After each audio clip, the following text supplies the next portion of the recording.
everyone. Hope everyone is having a great Tuesday, getting kind of along in your week, getting in the flow of things. All the homework's done maybe. Hopefully you've done some chores, help your mama out, help your daddy out. They're working hard still. They're trying to do work and homeschool you and all that crazy stuff. So hope you're doing things to help them out, making their life easy. Just want to come to you today just for a couple minutes, just to share with you some things from my heart. So I've been reading in Exodus a lot lately. Well, it's what it is. It's Exodus. The Israelites are leaving Egypt from slavery. They were under Pharaoh. They had it rough. They had it harsh. And Moses is like, hey, you have to let my people go. And Pharaoh's like, yeah, I will. And then he doesn't. He changes his mind. All these bad things happen. And we shared some of that over the last few weeks and different things. And so we're at the point now, the Israelites, they've been eating their manna, they've been eating their quail, then they're kind of wandering around in the desert, and they're thirsty. And I understand it's hot, and I understand what it's like to be hot and thirsty and just want something to drink, and just like, oh, I can just die, I'm so thirsty. And the Israelites were like that, and they got to the point where like, we need water, and they start complaining, they start griping to Moses and all those, and just with all their complaints and just grumbling, and they got to the point they're like, we'd just be better off if we were slaves again. And I realize, and it strikes me a little bit, because better is coming, but you just have to trust Him. Better is coming, but you just have to trust God. You have to trust God in His promises. See, better was coming for the Israelites, and so many times they get so frustrated. They're just like, we'd be better off as slaves. But see, the Israelites, they forgot. They did not remember what God had brought them out of. So during this time when things are not exactly like we wanted, with being quarantined and maybe being afraid of getting the virus, our normal is shaken up, our lifestyles are shaken up. We can't forget. We have to remember where God has brought us out of, what God has brought us out of. And if you're like me, God's brought me out of sin. God's brought me out of addictions. God's brought me out of so much.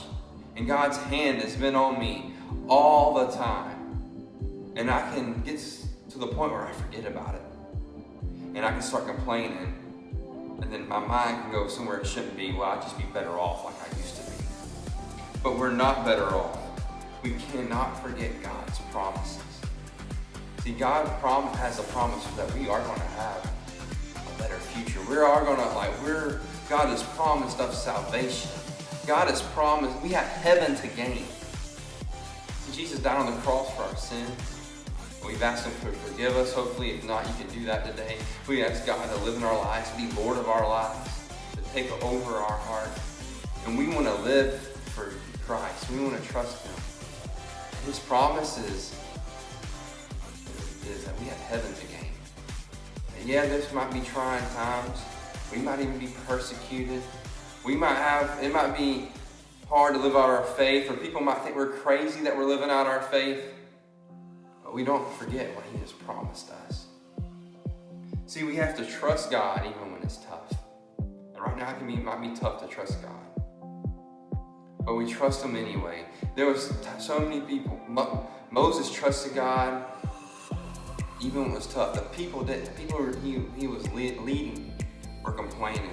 And they lost their trust. They forgot real quick what God has already done in their lives. God already provided the manna. God already provided the quail. Why wouldn't God provide the water? So during this time, think about all that God has provided for you.